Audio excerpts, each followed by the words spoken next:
কাশ্মীর ইস্যুতে এবছরই পারমাণবিক যুদ্ধে জড়াতে পারে ভারত ও পাকিস্তান। 6 বছর আগে 2019 সালে মার্কিন যুক্তরাষ্ট্রের করা একটি গবেষণায় এমন তথ্য উঠে এসেছে। এতে 12.5 কোটি মানুষের মৃত্যু হতে পারে। আমেরিকার রাটগার্স বিশ্ববিদ্যালয়ে করা এই গবেষণায় কিভাবে ভারত ও পাকিস্তানের মধ্যে পারমাণবিক যুদ্ধ শুরু হতে পারে তার দুটি কাল্পনিক দৃশ্য বলা হয়েছে, যার মধ্যে রয়েছে ভারতীয় পার্লামেন্টে বোমা হামলা চালাবে একজন সন্ত্রাসী, নিহত হবেন ভারতীয় নেতারা। জবাবে ভারতীয় সেনাবাহিনী পাকিস্তানের ভেতরে প্রবেশ করে আক্রমণ চালাবে। নিজেদের রক্ষার্থে বোমা ব্যবহার করবে পাকিস্তান। এরপর ভারতও তাদের পারমাণবিক বোমা ব্যবহার করবে। দুটো দেশই তখন তাদের কাছে যত পরমাণু অস্ত্র আছে সেসব নিয়ে যুদ্ধে লিপ্ত হবে। দ্বিতীয় গল্পে বলা হয়েছে কাশ্মীরে আক্রমণ করবে ভারত, তারপর শুরু হয়ে যাবে পারমাণবিক যুদ্ধ। তবে উভয় দেশে যদি বিচার বুদ্ধি সম্পন্ন নেতারা ক্ষমতায় থাকেন তাহলে হয়তো এরকম কিছু হবে না, এবং এ কারণেই এখনো পর্যন্ত সেরকম কিছু হয়নি।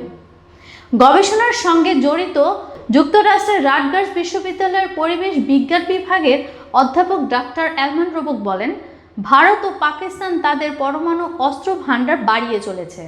শুধু সংখ্যার বিচারেই নয়, এসব অস্ত্রের বিস্ফোরণের শক্তিও তারা ক্রমাগত বৃদ্ধি করেছে। ফলে তাদের আশঙ্কা ভারত ও পাকিস্তানের মধ্যেই এই যুদ্ধের আশঙ্কা সবচেয়ে বেশি। 2025 সালেই কেন পারমাণবিক যুদ্ধে জড়াবে ভারত ও পাকিস্তান? এমন প্রশ্নে অধ্যাপক রোপক বলেছিলেন, ভবিষ্যৎ থেকে তারা শুধু একটি বছরকে বেছে নিয়েছে। তিনি আরও বলেন, এই যুদ্ধ যে কোনো সময় লাগতে পারে, হতে পারে আগামীকালও।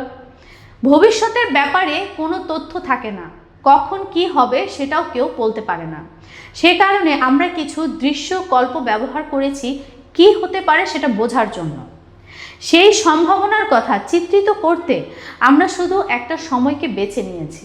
এদিকে গত 22 এপ্রিল ভারত নিয়ন্ত্রিত জম্মু কাশ্মীরের পেহেলগামে বন্দুক হামলায় 26 জন ভারতীয় পর্যটক নিহত হয়েছেন। এই ঘটনায় ভারত পাকিস্তানকে দায়ী করে শেষ পর্যন্ত দেশটিতে মঙ্গলবার গভীর রাতে হামলা চালিয়েছে। ভারতের এই হামলায় 26 জন বেসামরিক নাগরিক নিহত হয়েছে এবং 46 জন আহত হয়েছেন। তবে ভারত দাবি করেছে হামলায় 70 জন সন্ত্রাসী নিহত হয়েছে।